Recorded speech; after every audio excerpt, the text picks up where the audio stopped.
High voltage सामन्याआधी team इंडियानं दुबईमध्ये जोरदार सराव केलेला आहे। सोबतच कर्णधार सूर्यकुमार यादव आणि कोच गौतम गंभीर यांनी खेळपट्टीची पाहणी केली।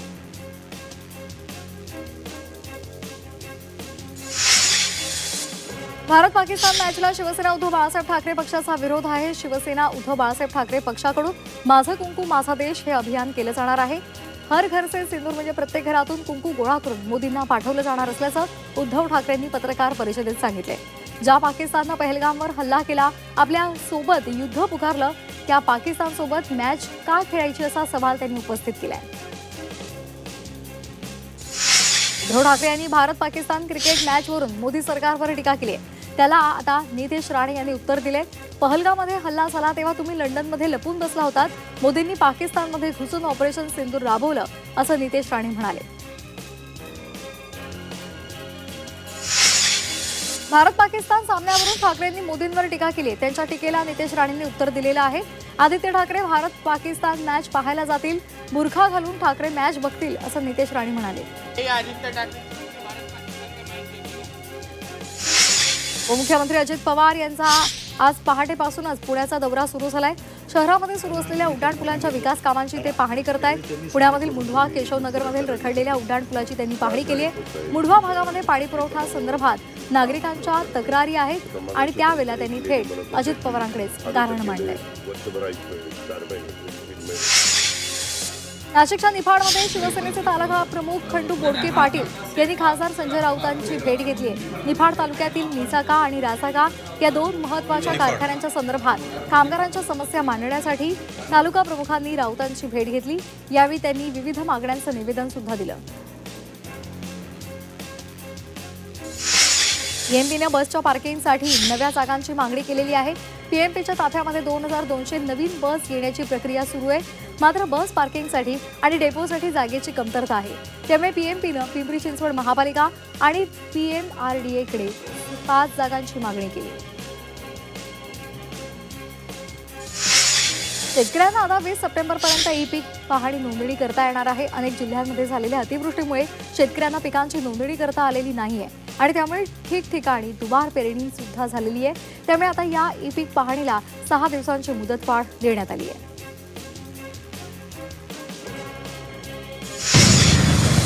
बदलापूर शहरातील वालिवलीज रस्त्यावर खड्डे पडलेले आहेत आणि ते आता बुजवण्यात आले। ही बातमी झी 24 तासांना दाखवल्यानंतर एमआयडीसी प्रशासनानं तात्काळ या रस्त्यावरचे खड्डे भरायला सुरुवात केली आहे।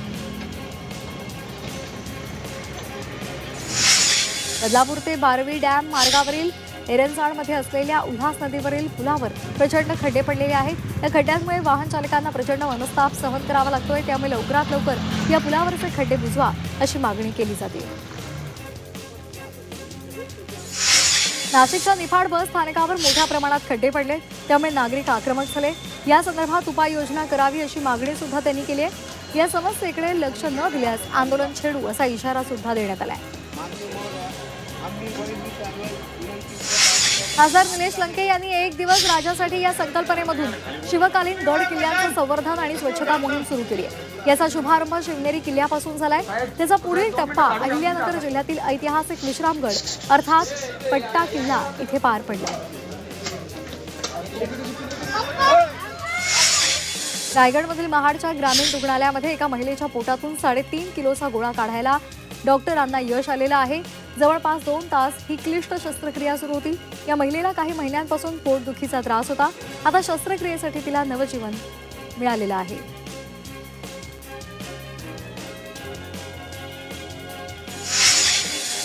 चेन्नई इथे विख्यात संगीतकार इलैयराजा यांच्या 50व्या सुवर्ण महोत्सवी सोहळा पार पडलेला आहे।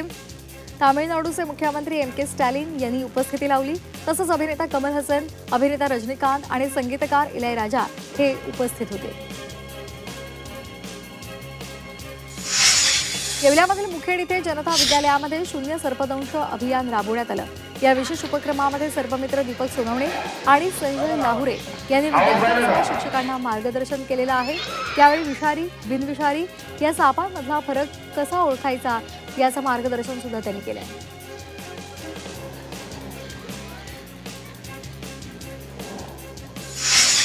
अभिनेत्री जया प्रदा यांनी उज्जैनमधल्या महाकालेश्वरचं दर्शन घेतलेलं आहे। यावेळी महाकालेश्वरच्या चरणी त्या नतमस्तक झाल्या आहेत आणि त्यांनी विधिवत पूजा केली आहे।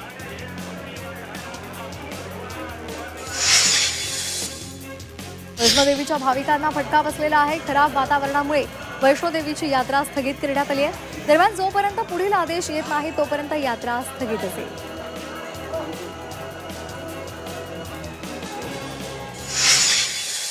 आणि आता आपण सोलापूरमध्ये जाणार आहोत। सोलापुरात बार्शीमध्ये तुफान पाऊस सुरू आहे आणि त्यामुळे नदी नाले तुडुंब भरून वाहू लागलेत। शेतीचं मोठ्या प्रमाणात नुकसान झालंय।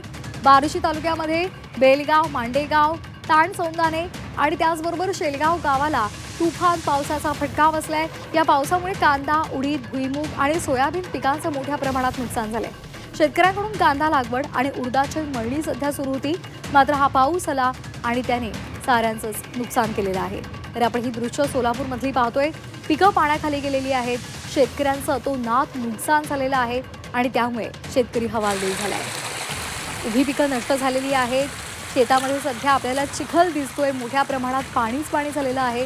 त्यामुळे आता करायचं काय हा प्रश्न शेतकऱ्यांसमोर आहे। नदीचा फोटो काढतो। पुन्हा एकदा घेणार आहोत बातम्यांचा धावता आढावा। राज्यामध्ये कालपासून पाऊस पुन्हा एकदा सक्रिय झालेला आहे। अनेक भागांमध्ये हलक्या ते मध्यम स्वरूपाचा पाऊस पडतोय। दरम्यान मुंबईसह ठाणे, पालघर, रत्नागिरी या भागांमध्ये आज मुसळधार पावसाचा तर रायगड जिल्ह्यामध्ये अतिमुसळधार पावसाचा इशारा देण्यात आला आहे। नाशिकच्या सिन्नर तालुक्यातील देवपूर निमगावमध्ये बिबट्यानं धुमाकूळ घातलाय। या बिबट्यानं एका आठवड्यामध्येच 2 लहान बालकांना ठार केले। त्यामुळे नागरिकांमध्ये भीती पसरली आहे। अशा बिबट्यांचा तातडीनं बंदोबस्त करावा अशी मागणी केली जाते। निफाडच्या सातोडीमध्ये एक गाय पडली। आपत्ती व्यवस्थापन पथकानं तात्काळ धाव घेत या पथकानं प्रयत्न करून या गायीला सुखरूपपणे बाहेर काढलं। मुंबईमधील सांताक्रूज पोलिसांनी 13 दिवसांच्या सातत्यपूर्ण तपासानंतर चोरीच्या गंभीर गुन्ह्याचा पर्दाफाश केलाय। इराणी टोळीमधील सराईत चोराला अटक केलेली आहे। या चोराचं नाव हुसेनी मुख्तार इराणी असं आहे। सध्या पोलीस या संपूर्ण प्रकरणाचा अधिक तपास करतायत। नाशिक जिल्हा बँकेकडून कर्ज वसुलीसाठी जमीन जप्त करण्यात आली आहे। त्यामुळे शेतकरी संघटनेचे नेते भगवान मुराडे यांच्या नेतृत्वामध्ये हर घर काला झेंडा, हर खेत काला झेंडा असं अनोखं आंदोलन करण्यात आलंय। शेतकऱ्यांनी आपल्या शेतामध्ये आणि घराला काळा झेंडा लावून निषेध नोंदवलाय। येवल्यामध्ये नगर मनमाड महामार्गावर एक मालवाहू कंटेनर रस्त्याच्या मधोमध उलटलेला आहे। त्यामुळे नगर मनमाड महामार्गावरची वाहतूक सुमारे 2 तास विस्कळीत झाली होती। पोलिसांनी तातडीनं घटनास्थळी धाव घेत आपत्तीग्रस्त वाहन बाजूला केलं आणि वाहतूक सुरळीत केली।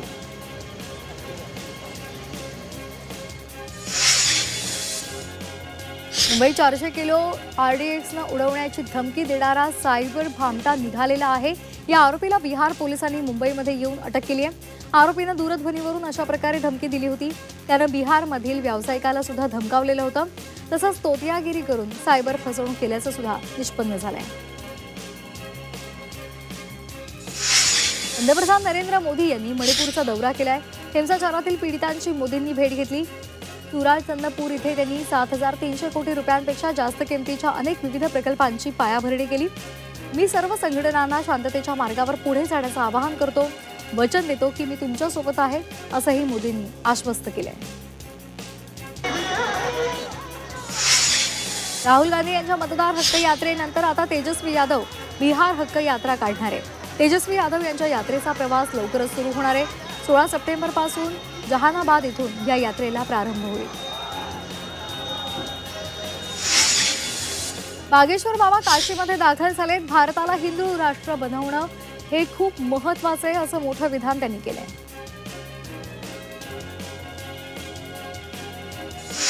भोपाळमध्ये धर्मांतर करणाऱ्या टोळीवर कारवाई करण्यात आली आहे। हिंदू मुलींचं जबरदस्तीनं धर्मांतर करणाऱ्या आरोपीच्या घरावर बुलडोझर चालवला जातोय।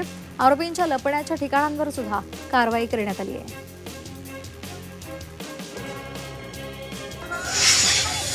लखनौमध्ये सायबर फसवणूक करणाऱ्या टोळीचा पर्दाफाश करण्यात आलेला आहे। कारवाईमध्ये 6 सायबर आरोपींना अटक झाली आहे। घटनास्थळावरून 26 लाख रुपये रोख आणि 1,30,00,000 किमतीचे डिजिटल चलान जप्त करण्यात आले आहे।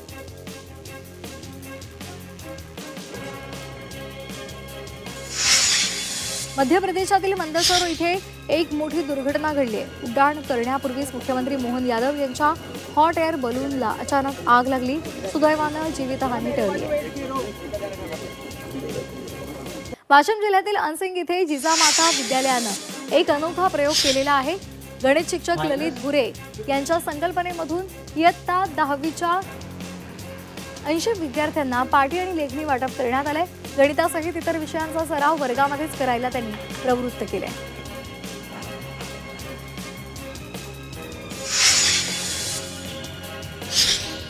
चंद्रपुरात जिल्हा आणि तालुका न्यायालयामध्ये राष्ट्रीय लोक अदालतीचं आयोजन करण्यात आलेलं आहे। या लोक अदालतीमध्ये 12,000हून अधिक प्रकरणं ठेवण्यात आली आहे। अधिक प्रकरणं राष्ट्रीय लोक अदालतीमध्ये आणण्याचं आवाहन सुद्धा करण्यात आलं आहे।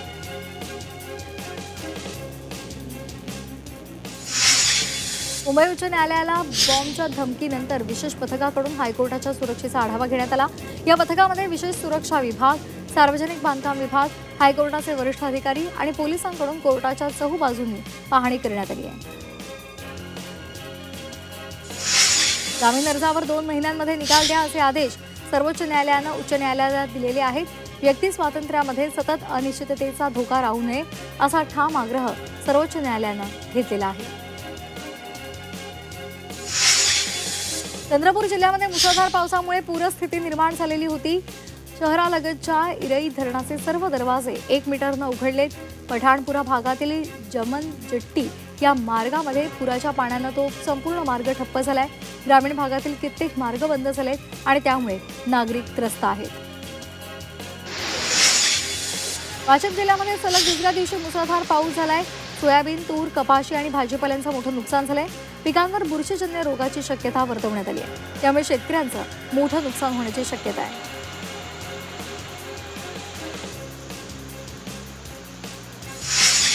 डोंबिवली परिसरामध्ये रिमझिम पावसानं हजेरी लावली आहे। 2 दिवसांपासून उकाड्यानं हैराण झालेल्या नागरिकांना काहीसा दिलासा मिळालाय। अचानक पावसानं हजेरी लावल्यामुळे नागरिकांची तारांबळ उडाली आहे। मुंबईला पाणी पुरवठा करणाऱ्या धरणाच्या पाणी पातळीमध्ये वाढ झाली आहे। मुंबईमध्ये पडलेल्या मुसळधार पावसामुळे धरणांच्या पाणी पातळीत वाढ झाली आहे। बीएमसीनं जाहीर केलेल्या आकडेवारीनुसार मुंबईला पाणी पुरवठा करणाऱ्या 7ही जलाशयांमध्ये एकत्रित 98.40% इतका पाणीसाठा आहे। मुंबईमधील जे रुग्णालयानं शस्त्रक्रिया क्षेत्रामध्ये एक महत्त्वाचा टप्पा गाठलाय। रुग्णालयानं एप्रिल 2025 मध्ये एका महिलेवर पहिली रोबोटिक शस्त्रक्रिया केली आणि त्यानंतर अवघ्या 6 महिन्यांमध्ये लठ्ठपणावर यशस्वी शस्त्रक्रिया केली। ही किचकट शस्त्रक्रिया जे रुग्णालयात पूर्णपणे मोफत करण्यात आली आहे।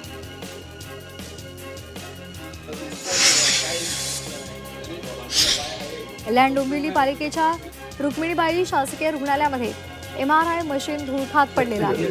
सुविधा बंद आहेत आणि त्यामुळे रुग्णांना खासगी रुग्णालयामध्ये धाव घ्यावी लागते। त्यामुळे आर्थिक भुर्दंड सहन करावा लागतोय।